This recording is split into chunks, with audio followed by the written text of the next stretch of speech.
ta copine qui va le faire. Donc, tu ne peux pas la blâmer pour ça. Tous les hommes sont là, oui, nanani. C'est vous qui êtes des faibles. Et j'étais un faible aussi. Deviens loup, mentalité red pill. Deviens loup, j'ai dit deviens loup, deviens loup.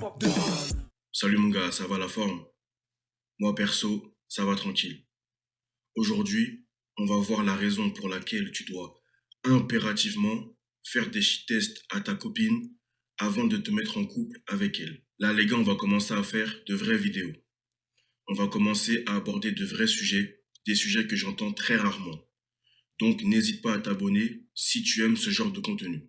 Sur ce, on peut commencer la vidéo. Donc la plupart du temps, ce qu'on entend dans les vidéos de type red pill, séduction, relation homme-femme, etc., on entend que les femmes font des shit tests et on nous apprend à comment y répondre.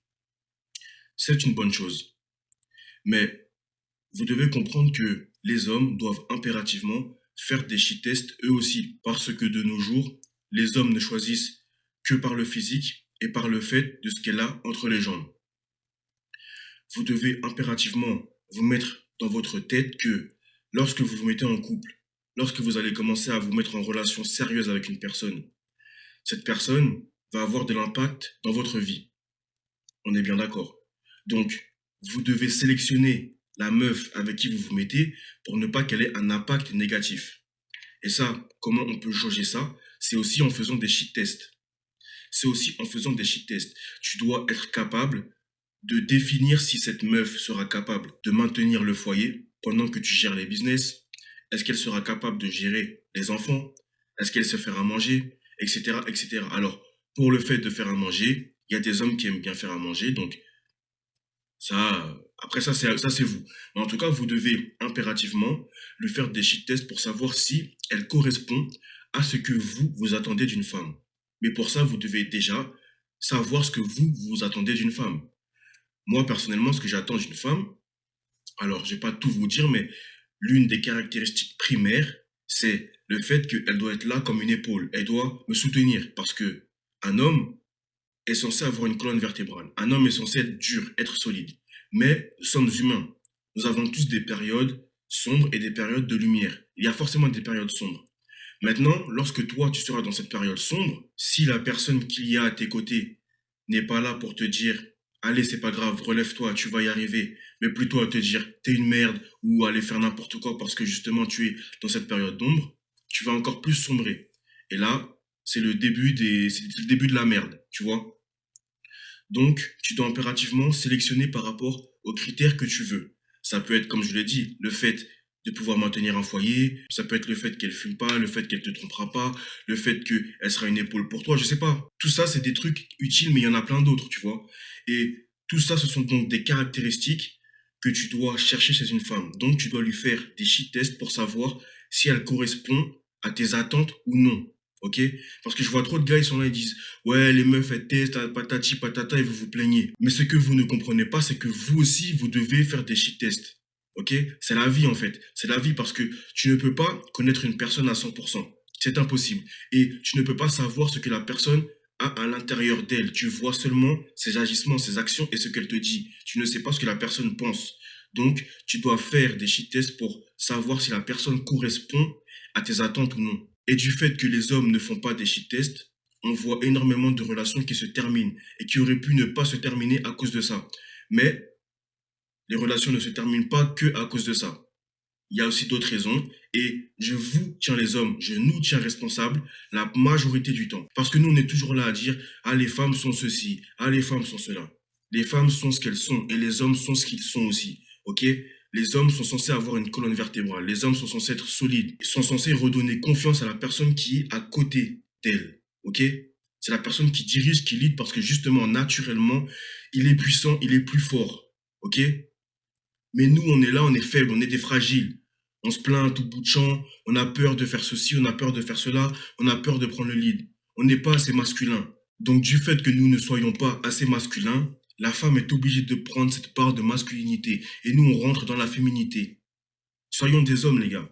Être un homme ne veut pas dire ne pas avoir de points faibles. Être un homme veut dire aller de l'avant, prendre le lead, être dur, être solide. prendre les bonnes décisions au bon moment, savoir gérer son stress lors d'un moment compliqué, ok? C'est ça que l'homme est censé apporter, la protection, la sûreté, etc. Mais vu que toi, t'es là, t'es une merde, je le dis clairement, vu que toi, t'es là, t'es une merde, comment tu veux qu'une meuf soit dans sa part de féminité avec toi, si toi, tu n'es pas masculin? Toi-même, tu rentres dans ton côté féminin. Et tu dois comprendre que dans la vie, il y a toujours l'opposé. Tout marche par opposé. Le bien, le mal, le négatif, le positif. C'est comme ça, l'échec, la réussite. Dans un couple, il faut un dominant et un soumis. Et le soumis n'est pas quelque chose de négatif. Parce que très souvent, quand on parle de soumission, on parle des dingueries, etc. Non, la vraie soumission, j'ai bien dit la vraie soumission, je te donne un exemple. Tu es en couple avec une meuf. Tu as le lead, tu domines, et elle est soumise à toi. Ça ne veut pas dire que tu la tapes, ça ne veut pas dire qu'elle pourra te parler. Ça veut dire que tu as le lead, toi, tu diriges et elle t'aide. Tu vois ce que je veux dire? Elle t'aide en fait. En fait, c'est ça. Elle t'aide, elle t'épaule. Et toi, en retour, tu lui donnes ta protection. Par exemple, dans une vraie relation homme-femme dominant-soumis, l'homme ne va jamais dire en public « Ah, ma femme a fait ceci, ma femme a fait cela, patati patata ».